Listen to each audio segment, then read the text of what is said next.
ప్రధాని మోదీ గారు లోక్సభ ఎన్నికల్లో మన అంటే దక్షిణ భారతదేశం నుంచి అందులోనూ తెలంగాణ నుంచి పోటీ చేయబోతున్నారు ఎంపీగా అనేది ఒక వార్త అయితే, రేవంత్ రెడ్డి గారు కూడా సోనియా గాంధీని దక్షిణ భారతదేశంలో అది తెలంగాణ నుంచి అది మెదక్ స్థానం నుంచి పోటీ చేయించబోతున్నారు, ఆ విధంగానే వ్యూహాలు రచిస్తున్నారు అనేది ఇప్పుడు ఒక వార్త. నిజంగానే సోనియా గాంధీ గారు తెలంగాణ నుంచి అందులో మెదక్ స్థానం నుంచి పోటీ చేసే అవకాశం ఉందా భవిష్యత్తులో అంటే ఏం చెప్తారు? వ్యూహ రచన చేయాల్సిన అవసరం లేదు. ఇది మేము డెఫినెట్గా మేము మా తీర్మానం పెట్టినాం, మేము అడుగుతున్నాం మేడం మా దగ్గర నుంచి కంటెస్ట్ చేయండి అని. ఆమె చేస్తుందా చేదా సెకండరీ. తెలంగాణ ఇచ్చిన తల్లివి నువ్వు, ఈ రాష్ట్రం నీ ఆలోచనతోటి ఆవిర్భవించిన రాష్ట్రం కాబట్టి ఇక్కడి నుంచి పోటీ చేయమంటున్నాం.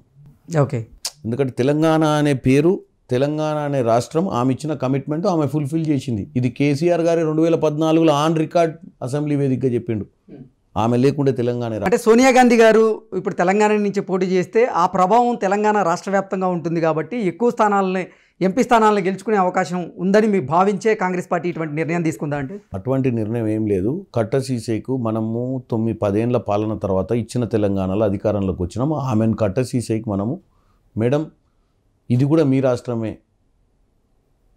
మీరు ఇచ్చిన మాట ప్రకారం నిలబెట్టిన రాష్ట్రం కాబట్టి మీరు ఇక్కడి నుంచి కూడా కంటెస్ట్ చేయొచ్చు అనే ఆలోచనతో ఆమెను అడుగుతారు. ఓకే, రేవంత్ రెడ్డి గారు జగన్మోహన్ రెడ్డికి రిటర్న్ గిఫ్ట్ ఇవ్వబోతున్నారా? అందులో భాగంగానే జగన్మోహన్ రెడ్డి కేసీఆర్ ఒకటే అనేటువంటి వ్యాఖ్యలు కొండా సురేఖతో చేయిస్తున్నారా అంటే ఏం చెప్తారు?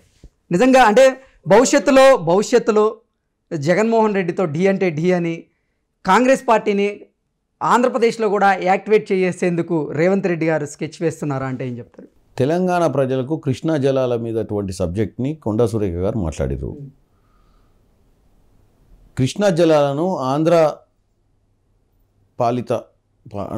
పరిపాలనలో ఉన్నటువంటి జగన్ రెడ్డి గారు దోసుకోబోతుంటే చర్చలలో పోయినప్పుడు మీ ఇద్దరు కూర్చొని ఏం మాట్లాడారో తెలంగాణ ప్రజలకు చెప్పాలని చెప్పారు.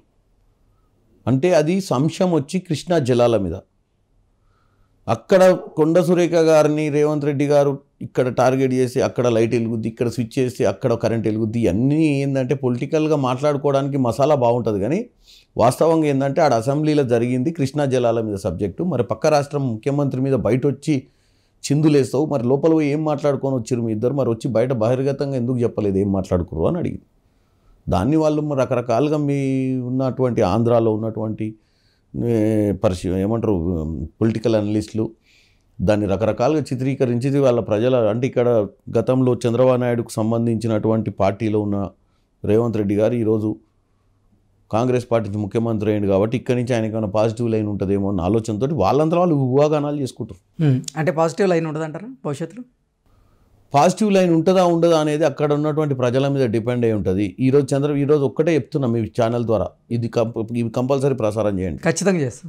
25 సీట్లు ఓడిపోయినాం హైదరాబాద్లో. మరి చంద్రబాబు నాయుడు నిజంగానే తెలుగుదేశంలో ఉన్నటువంటి సెటిలర్స్ హైదరాబాద్లో కాంగ్రెస్కి రేవంత్ రెడ్డి గారి మీద పాజిటివ్ ఉండి వేసి ఉంటే కాంగ్రెస్కి షేర్లింగంపల్లి, కూకట్పల్లి, ఎల్బీ నగర్, మల్కాజ్గిరి, ఉప్పల్ ఈ ప్రాంతంలో కాంగ్రెస్ గెలిచేది. అంటే గతంలో ఉన్నటువంటి ఓట్ బ్యాంక్ కంటే కూడా కాంగ్రెస్ పార్టీ ఇప్పుడు పుంజుకుంది వాస్తవం కాదంటారా? ఇక్కడ పుంజుకోలే. ఎందుకు పుంజుకోలేదు? లాస్ట్ టైం కూడా మనకు 7 సీట్లు ఓడిపోయినాం. ఓడిపోయింది పక్కన పెడితే గతంలో ఓట్ బ్యాంక్ కంటే కూడా ఇప్పుడు ఓట్ బ్యాంక్ పెరిగిందా? తెలంగాణ ప్రజలు ఓట్లేసిర్రు. తెలంగాణ ప్రజలు గతంలో తెలంగాణ టీఆర్ఎస్కి వేసేవాళ్ళు, ఇప్పుడు బీఆర్ఎస్ పార్టీ అయింది, ఇప్పుడు కాంగ్రెస్కి వేసిర్రు, అందుకు ఓట్ పర్సంటేజ్ పెరిగింది. సెటిలర్స్ ఓటేయలేదు. ఒకవేళ మీరు అదే నినాదం కరెక్ట్ అయితే మరి సెటిలర్స్ ఓటేసి ఉండాలి కదా. ఈరోజు సెటిలర్స్ ఓటేయలేదని క్లారిటీ కనపడుతుంది. మీరు ఆ కనెక్షన్ ఏదైతే బిల్డప్ చేద్దాం అనుకుంటారు కదా, ఇక్కడ ఈయనను గెలిపించి ఈయన ద్వారా అక్కడ ఆయన గెలిచాడు, ఇవన్నీ కూడా లాజిక్ లేని మాటలు. లాజిక్ ఉంటే 25 సీట్లు ఓడిపోవడం ఏంటండి? కుత్బుల్లాపూర్, కుక్కట్పల్లి, రేవంత్ రెడ్డి గారి సొంత పార్లమెంట్లో 7 నియోజకవర్గాలు అవి. మరి ఎందుకు గెలిపించుకోలేకపోయాడు రేవంత్ రెడ్డి అక్కడ? గెలిపించుకోకపోవడానికి కారణం ఏంటంటే వాస్తవంగా దాని మీద మేము పర్యవేక్షణ చేసుకోవాలి హైదరాబాద్ సిటీకి ఏమైందని. ఈరోజు మాకు ఉత్తర తెలంగాణలో కాంగ్రెస్ని గెలిపించాలన్న ఆలోచనతో ఉంటే మేము ప్రభుత్వంలోకి వచ్చినాం. వాస్తవంగా ఇక్కడ ఏం జరిగింది హైదరాబాద్లో అనే దాని మీద మేము కంపల్సరీ దాన్ని రివైజ్ చేసుకోవాలి. నెక్స్ట్ రానున్న ఎన్నికలలో ఏం కరెక్షన్ చేసుకోవాల్సిన అవసరం ఉంది, ఇదేం చిన్న విషయం కాదు. దీని మీద వర్కౌట్ చేయాల్సిన, ఆర్గనైజేషన్ పరంగా వర్కౌట్ చేయాల్సిన అవసరం ఉంది. ఓకే, మాజీ మంత్రి మల్లారెడ్డి మీద కేసు నమోదైంది. ఆయన 42 ఎకరాలను అక్రమంగా ఆయన ఆక్రమించుకున్నాడంటూ కూడా ఆయన మీద కేసు నమోదు చేసిన నేపథ్యంలో ఏంటి రేవంత్ రెడ్డి గారు కక్షపూరితంగా వ్యవహరించడానికే మల్లారెడ్డి మీద ఇటువంటి కేసులు బయటికి తీసే ప్రయత్నం చేస్తున్నారా అంటే ఏం చెప్తారు? కక్షపూరితం ఏముంటుందండి? ఇప్పుడు మీ భూమిని కబ్జా చేసిన అనుకోండి, మీరు కేసు ఫైల్ చేస్తారు. మీ ప్రభుత్వం ఉంది కాబట్టి ఆ కేసులన్నీ మూపించి కూసబెట్టారు. ప్రభుత్వం మారింది, ఆ కేసు పెట్టిన ఆయన కంపల్సరీ మమ్మల్ని వచ్చి ఆశ్రయిస్తాడు. మాకు ఇప్పుడన్నా న్యాయం చేయండి, గతంలో ఆయన మంత్రి ఉండు, కేసీఆర్ ఉండి మొత్తం భూ కబ్జాలు చేసారు అంటే డెఫినెట్గా ఎంక్వైరీకి ఆదేశిస్తాం కదండి. ఇప్పుడు మీ భూమి అనుకోండి, మీ తాత ఇచ్చిన భూమి, అది చామల కిరణ్ రెడ్డి అయినా ఒక నార్మల్ అమాయకుడైన ఈ రాష్ట్రంలో ఆయన సొంత భూమిని మనం కబ్జా చేసినప్పుడు ప్రజలకు అర్థమైంది ఎవరు దబ్బుమని. మల్లారెడ్డి గారు 42 ఎకరాలు ఎవరిదైనా కబ్జా చేస్తే అక్కడ ఉన్న ప్రజలకు తెలుసు ఆ భూమి, మనం మీకు డాక్యుమెంట్లు తెచ్చిచ్చినా తెలిసిపోద్ది ఎట్లా ఎంటర్ అయ్యారని అందులో. సో మనమేం కక్ష చేయాల్సిన అవసరం లేదు. తప్పు చేయకపోతే మల్లారెడ్డి గారిది నిజంగా ఆ భూమి హక్కు మల్లారెడ్డి గారు కూడా మల్లారెడ్డి మీద కేసులే చెల్లవు. మల్లారెడ్డి గారిది మల్లారెడ్డి భూమి అది. మల్లారెడ్డి ఈ కేసులో మల్లారెడ్డి గారికి అరెస్ట్ తప్పదా, ఇక జైలుకి వెళ్ళడం ఖాయమా అంటే ఏం చెప్తారు? ఒక్కటే అండి, అరెస్టు, జైలు ఇవన్నీ కూడా ఒక ఎంక్వైరీ అయ్యిద్ది. తప్పును ప్రూవ్ చేసే ప్రయత్నం అధికారులు చేస్తారు. తప్పు చేస్తే ఎవరు ఆపలేరు, అందరినీ జైలుకి పంపించుడే.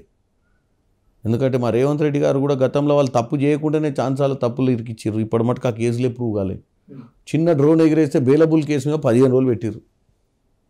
ఆ డ్రోన్ ఎగిరేసినోడు ఎవడో కూడా తెలియదు మనకు. ఆయన పట్టుకుంటే రేవంత్ రెడ్డి గారికి తెలిసిన వాళ్ళు అని చెప్పి ఈయన వాళ్ళని ఇడిపినిక పోలీస్ స్టేషన్ పోతే తీసుకెళ్ళి లోపల కూసేటి. ఓకే, మల్లారెడ్డి గారు నిజంగా అరెస్ట్ భయంతోనే ఇప్పుడు కాంగ్రెస్ పార్టీలో కలవడానికి ప్రయత్నం చేస్తున్నారని, అందులో భాగంగానే మొన్న కొన్ని వ్యాఖ్యలు చేశారు. అవసరమైతే కాంగ్రెస్ పార్టీకి నా మద్దతు ఉంటుంది అంటూ కూడా కొన్ని వ్యాఖ్యలు చేసిన నేపథ్యంలో ఏంటి నిజంగా రేవంత్ రెడ్డి గారితో మల్లారెడ్డి కలిసేటువంటి ప్రయత్నం జరుగుతోందా, ఆ దిశగా అడుగులు వేస్తున్నారంటే ఏం చెప్తారు? ఎవరిని ఒకరిని ఒక దాంట్లో కలపాలని చూస్తారు. కొద్దిసేపు మా వాళ్ళని తీసుకొని బీఆర్ఎస్లో కలిపి వాళ్ళ ప్రభుత్వం తీసుకురావాలని చూస్తారు. ఇంకోసారి ఏమో బీఆర్ఎస్ వాళ్ళందరినీ కాంగ్రెస్లో తీసుకొచ్చి కాంగ్రెస్ని బలోపేతం చేయాలని. అంటే సోషల్ మీడియాలో చక్కర్లు కొడుతున్నటువంటి వార్తలని వాస్తవం ఉందా లేదా అనే ప్రయత్నం మేము అంటే ప్రజలకి చేరువ చేసే ఉద్దేశంతోనే మాత్రమే అటువంటి ప్రశ్నలు అడుగుతున్నాం తప్ప. అంటే చెప్తున్నా మీకు ఒకటేసారి క్లారిటీ ఇస్తే ఈ క్వశ్చన్స్ అన్నిటికీ పదే నేను చెప్తూస్తున్నా ఇంటర్వ్యూలో, ఒక హెల్తీ అపోజిషన్ ఉండాలి. మాకు 60 వస్తే ప్రభుత్వం వస్తుంది. 60 ఎమ్మెల్యేలను గెలిపిస్తే తెలంగాణ ప్రజలు కాంగ్రెస్ని కోరుకుంటున్నట్టు as per the constitution, as per the elections laws. 60 సీట్లు వచ్చిన మాకు ప్రభుత్వం అవలీలగా ఫామ్ చేయగలుగుతాం. ఎందుకంటే బెంచ్ మార్క్ అది. 64 ఉన్నాయి మాకు. ఇంకా 15 మందిని తెచ్చుకొని ఎవరిని ఎత్తి మీద కూర్చోబెట్టాలి చెప్పండి. ఆ తప్పు చేసే ఈరోజు భూస్థాపితం అయిపోయింది బీఆర్ఎస్ పార్టీ. ఓడిపోయిన ఎమ్మెల్యేల దగ్గర కాంగ్రెస్ ఎమ్మెల్యేలకి మళ్ళీ వాళ్ళ దాంట్లోకి పోయిన తర్వాత ఆ ఓడిపోయిన ఎమ్మెల్యేలు మళ్ళీ ఎక్కడ బతకాలి? ఒక్క కుర్చీ ఉంటే 3 నిలబెడితే ఎవరు నిలబడాలి, ఎవరు కూర్చోవాలి? ఆ తప్పు మేము చేయం. అంటే ఇప్పుడు బీఆర్ఎస్ నుంచి వచ్చేటువంటి ఎమ్మెల్యేలను నిజంగా రేవంత్ రెడ్డి మీ పార్టీలో చేర్చుకోరా అంటే ఏం చెప్తారు మరి? 100%. దీని మీద చేర్చుకున్నప్పుడు మీరు మళ్ళీ వచ్చి నన్ను అడగొచ్చు మీరు. ఓకే, రేవంత్ రెడ్డి గారు తన అధికార నివాసాన్ని వద్దన్నారు, అలాగే కాన్వాయ్ని కూడా వద్దన్నారు. ఏంటి కారణం ఏంటి వీటన్నిటికీ? కాన్వాయ్ వద్దని లేదు, ఆయన కోసం ట్రాఫిక్ ఆపొద్దన్నాడు. ఎందుకంటే ట్రాఫిక్ ఇబ్బందులు ఉంటాయి చాలామంది. కాన్వాయ్లో కొత్త వెహికల్స్ వద్దు, నా వెహికల్నే నేను వాడుకుంటా అంటూ కూడా చెప్పారు. ఆయనకు వచ్చిన వెహికల్ అది, దాంట్లోనే తిరుగు సెంటిమెంట్ కోసమే. ప్లస్ ఆయనకు తెలుసు సెక్యూరిటీ పర్పస్ ఎంతవరకు ఆయనకు అసెస్మెంట్ చేసుకోగలుగుతాడు. ప్రభుత్వం అని ఇప్పుడు ఆల్రెడీ అప్పులపాలు ఉన్నాము. కొత్త కాన్వాయిలు తెచ్చి ఎందుకు డబ్బు వినియోగం తప్పుదారులు చేయాలనే ఆలోచనతోటి ఉన్న దాంట్లోనే ఉంటుండు, ఇంటికాడనే ఉంటుండు. రోజు అక్కడి నుంచే పరిపాలనకు రోజు సెక్రటేరియట్కి కానీ అసెంబ్లీకి కానీ పోతుండు. ఓకే, రేవంత్ రెడ్డి ఈ 5 సంవత్సరాల పరిపాలన ఏ విధంగా ఉండబోతుంది అంటే ఏం చెప్తారు? రేవంత్ రెడ్డి అనే ఒక బ్రాండ్ లీడర్, దేవుడు తలుచుకోనో ప్రజలు తలుచుకోనో అన్ని రకాల సమీకరణలు కలిసి వచ్చి ఈరోజు ముఖ్యమంత్రి అయ్యిండు. 54 సంవత్సరాల వయసు, 55 సంవత్సరాల వయసులో ముఖ్యమంత్రి అయ్యిండు. ఇంకా క్రియాశీలకంగా 20 ఏళ్ళ రాజకీయం ఉంది. 20 ఏళ్ళ రాజకీయం ముందు పెట్టుకొని తప్పులు చేస్తే గతంలో ఎంతోమంది యంగ్ ముఖ్యమంత్రులు ఈరోజు దేనికి పనికి రాకుండా పోయారు.